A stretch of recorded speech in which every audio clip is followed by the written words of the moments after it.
ชมกล่าวชื่นชมได้ยกยอปอปั้นนะชื่นชมได้ฟังธรรมะเอาละก่อนที่จะจะอย่างลงไปเอามาไหว้พระสวดมนต์เพื่อเป็นมงคลต่อชีวิตของแต่ละบุคคลเพราะวันนี้ถ้าเป็นพญาวันตะวาวันนี้ก็วันปากปีละปากเดือนปากวันปากยามอรหังสัมมาสัมพุทโธภควาพุทธังภควันตังอภิวาเทมิกราบพระพุทธสวากขาโตภควตาธัมโมธัมมังนัมมัสสามิกราบพระธรรมสุปฏิปันโนภควโตสาวกสังโฆสังฆังนะมามิกราบพระสงฆ์นะโมตัสสะภะคะวะโตอะระหะโตสัมมาสัมพุทธัสสะนะโมตัสสะภะคะวะโตอะระหะโตสัมมาสัมพุทธัสสะนะโมตัสสะภะคะวะโตอะระหะโตสัมมาสัมพุทธัสสะ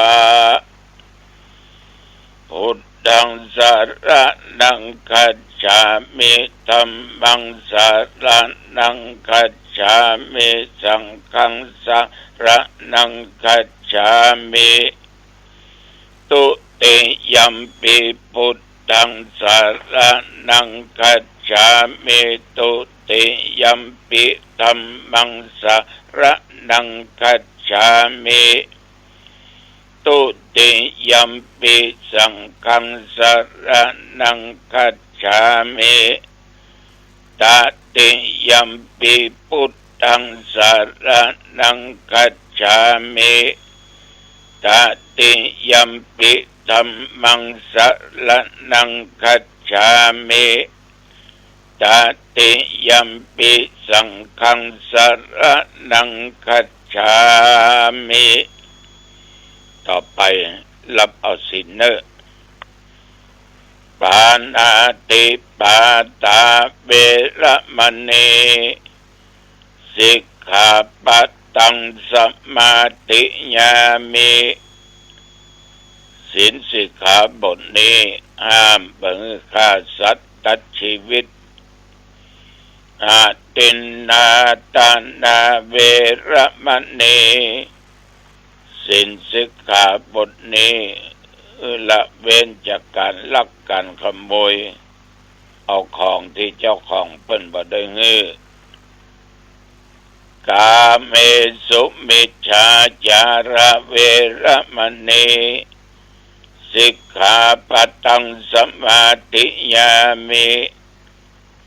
ศีลสิกขาบทนี้ละเว้นจากการประพฤติผิดในกามในสามีภรรยาของคนอื่นมุสาวาตาเวระมณีสิกขาปัตตังสมาธิยามิศีลสิกขาบทนี้ห้ามบ่ฮื้อขี้จุลายหลอกลวงพางหล่อลวง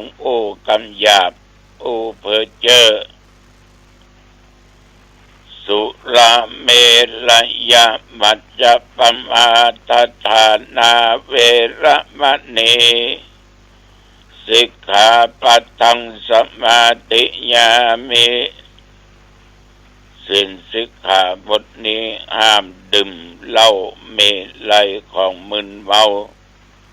รวมสิ่งเสพติดเป็นกัญชาเอโรอีนยาบ้ายามาทุกชนิดอิมานิปัญจสิกขาปัฏฐานิสีเลนะสุขติงยันติ สีเลนะโภคสัมปทาสีเลนะนิพุตติยันติตัสสมาสีลังวิโสทะเยปัญจศีลทั้ง5 ข้อถ้าใครได้รักษา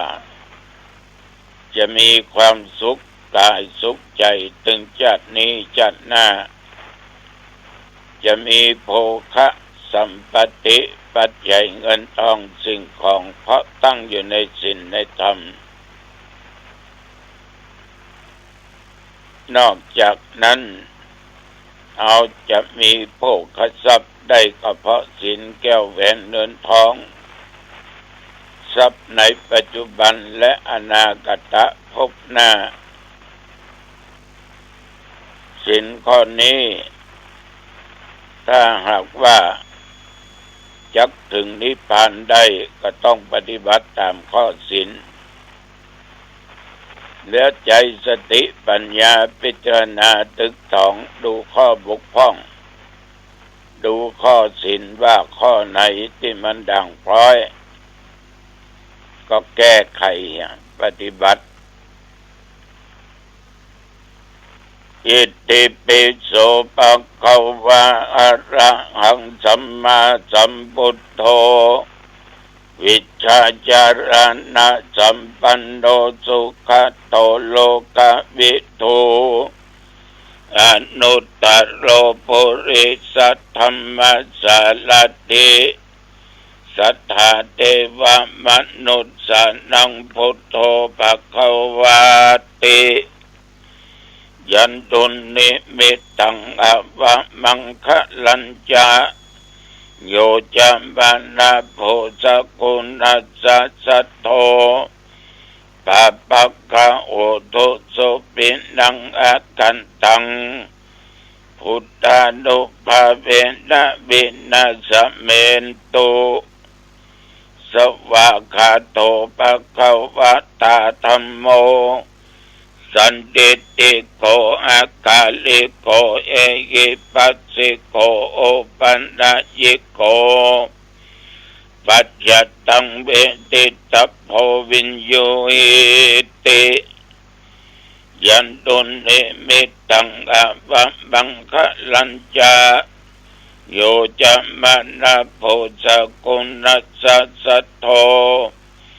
ปะปะกะโอโตสุปินังอากันตังธัมมานุภาเวนะวินาสเมนตุสุปฏิปันโนภะคะวะโตสาวกสังโฆ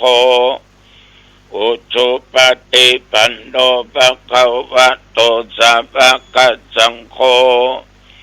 ยายาปฏิปันโนภะคะวะโตสาวกสังโฆ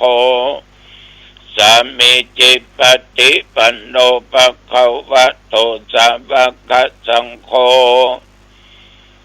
ยะติตังจัตตาริปุริสยุคานิอัตถปุริสปุคลาเอสะภะคะวะโตสาวกสังโฆอาอุนยโยปะอุนยโยทักขินยโยอัญชลิกระนิโยอนุตตรังปุญญเขตังโลกัสสาติยันตุนิมิตังอวะมังคะลัญจาโยจัมมานาโพสกุณัสสะสัทโธปะปะกะโอโตสุปินังอากันตังสังฆานุภาเวนะวินาสเมนตุ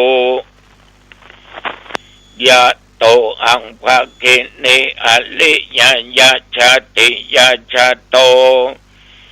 นาภิชานามิสันจิตจะปันนังชีวิตาโบโรเปตาเตนะสัจเจนะโสติเตโอตุโสติคัพพัสสะโพชังโคสัตติสังฆโตธัมมันังวิจโยตถา วิริยัมปิติปัสสติโพชังคาจะตถาปะเรสัมมาตุเปกะโพชังคาสติเตสัพพัทธักษินามุนีนาสัมมัตถกตาภวิตาภาอุลิกตาสังวัตันติอภิญญายานิพพานายะจะโพธิญาเอเตนะสัจจวัจเจนะโสติเตโอตุสัพพทาเอกัสสมิงสัมมาเยนะโทโมคัลลานัญจกัสสปังคิลาเนตุกิเตติสวะโพชังเคสัตตะเทสัญเยเตจะตังอภินันติตวาโรคามุตจิงสุตังคะเนเอเตนะสัจจวัจเจนะโสติเตโอตุสัพพทาเอกัตถาธรรมราชาปิเกลัญเยนะปิปิริโตจุนดาเตเรนะตัญเยนะพันนาเปตวานาสาทลังสัมโมติตวาจะอาภาตตัมมาบุตาสิทานะโสเอเตนะสัจจวัจเจนะโสติเตโอตุสัพพทาปะเยนะเตจะอาภาตตินันดัมปิมะเยสินังวัคคาอัตตกิเลสวัปปัตตานุปติธัมมตังเอเตนะสัจจวัจเจนะโสติเตโอตุสัพพทาสักกัตตัวพุทธรัตนังโอสัตตังอุตตัมบังวะลังอิตังเดวมนุสสนังพุทธเตเจนะโสตินานัสสันตุปัตถวาสเปตุขาบุปัสสเมนตุเตสักกัตตัวธรรมรัตนังโอสัตตังอุตตัมมังวะลัง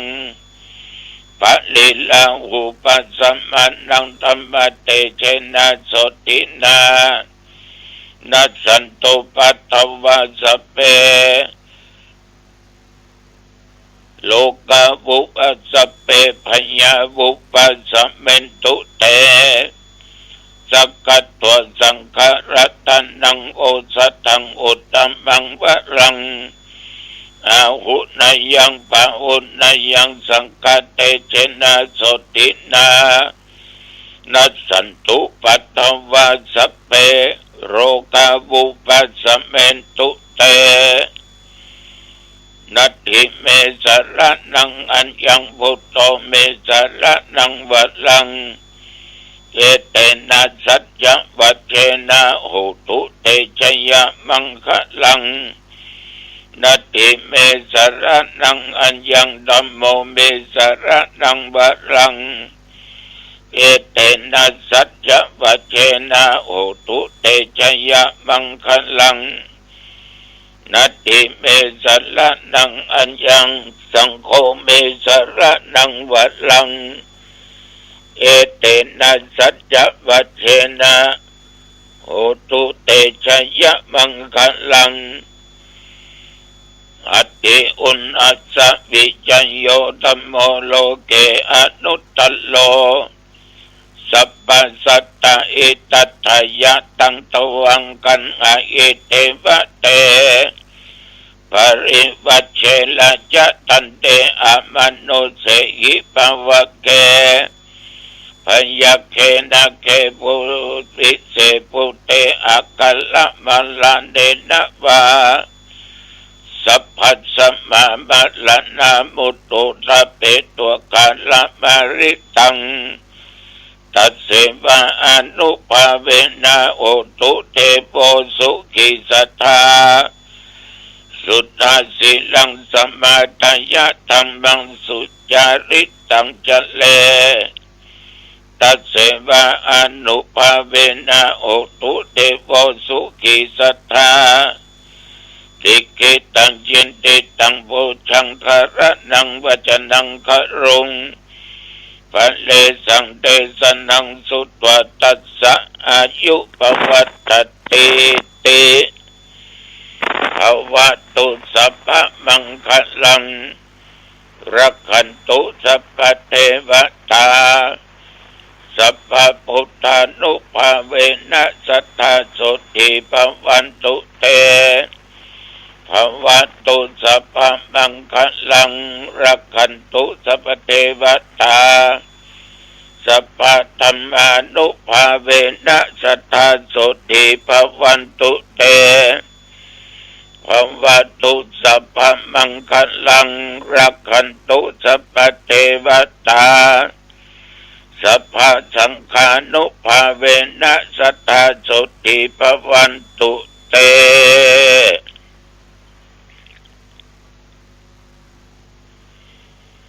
โดยบทพุทธานุภาพธรรมานุภาพสังฆานุภาพบทสาธยายบนอันศักดิ์สิทธิ์โพชังคะปริยันตุนิมิตตังสกัตตัวอัตถิอุณอัสสวิจโยขอบุญกุศลพุทธคุณธรรมคุณสังฆคุณคาถามนต์อันศักดิ์สิทธิ์จงมารักษายังตนตัวข้าพเจ้าและญาติโยมหญิงใจทั้งหลายแม้นว่าได้ตะลงโลกาเปียติเจ็บไข้ได้ป่วยอย่างหนักอย่างร้ายนอกกายในกายหมอยุกหมอยากินยาเท่าใดก็ไม่หายขอคุณแห่งพระพุทธพระธรรมพระสงฆ์สักคาถามนต์อันศักดิ์สิทธิ์จงกำจัดโรคภัยไข้เจ็บต่างๆนานาอันหนักอันร้ายเกิดไปนอกไปในสรีระร่างกายอันตรธานสัวหายมีสุขภาพกายใจอันแข็งแรงแม้นตนข้าพเจ้าญาติโยมเดินทางไปเหนือใต้ตกออกไกลและไกลก็เดินทางไปด้วยความปลอดภัย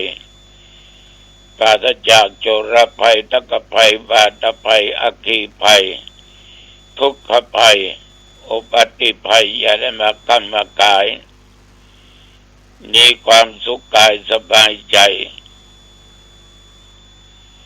จำเริญด้วยสติและปัญญาบัตั้งตัวตนอยู่ในความประมาทจำเริญด้วยกิจการงานต่างๆและอายุวันนะสุขะพละจงบังเกิดมีแก่ทุกคนเถิดกรมอุตุได้ประกาศบอกตักเตือนว่าระวังจะมีฝนจะมีลมมีลูกเห็บตกเป็นบางที่ในภาคเหนือก็เก็บเนื้อเก็บตัวระมัดระวังนับตั้งแต่เมื่อตะวันวามาจนถึงปัจจุบัน24 ชั่วโมงวันพยาวันเราก็โชคดียมก็โชคดีมีอายุผ่านอุปสรรคต่างๆนานามานับตั้งแต่ตะวาจนถึงปัจจุบันนี้ตะวาตั้งแต่เจ้าญาติโยมมาวัดมาวากันใส่บาตรโอ้คนเยอะหลายร้อยคนกินข้าวเจ้ากินข้าวงายก็ปากันมาพระสงฆ์ก็เจริญพุทธมนต์เทศนาธรรมอานิสงส์ปีใหม่เมืองเหนือบ่ายมาก็หัววัดหัววามาสักเก้าดำหัวแต่ว่านี่มาอยู่38-39 วัดเรียกว่ายังบะกึ่งเตื้องเดี๋ยวญาติโยมก็ทานกันเข้ากันนักแต่ว่าตอนวิหารธรรมาสวดแล้วก็เทศธรรมแล้วก็ญาติโยมได้ส่งน้ำพระพุทธ พระเจ้าประจำวันเกิดและทรงน้ำพระทรงองค์เน้นมีธรรมาภาพเป็นต้นเป็นประธานตั้งแต่นั้นมาจนปัจจุบันก็พักผ่อนบางที่วันนี้เป็นวันพญาวันตำบลหนองตองก็มีคันธรสกันต้นโจกตำบลขุนคงอาจจะมี2 วัดก็เรียกว่าวันไหนก็ดีวันไหนก็ได้ถ้าเราทำดีมันดีทั้งนั้นญาติโยมตะวันนี้ปัญหา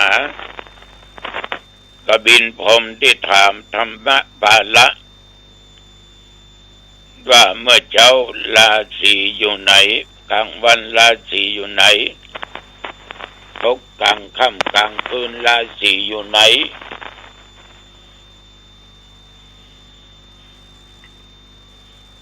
พอดีเวลานั้นญาติโยมธรรมบาละได้ยินนก2 ตัวผัวเมียได้ถามกันที่บนต้นไม้จำเอาครบ7 วันก็ตอบปัญหาแก่กบินพรหมได้เมื่อเจ้าราศีของคนของมนุษย์อยู่ที่ใบหน้า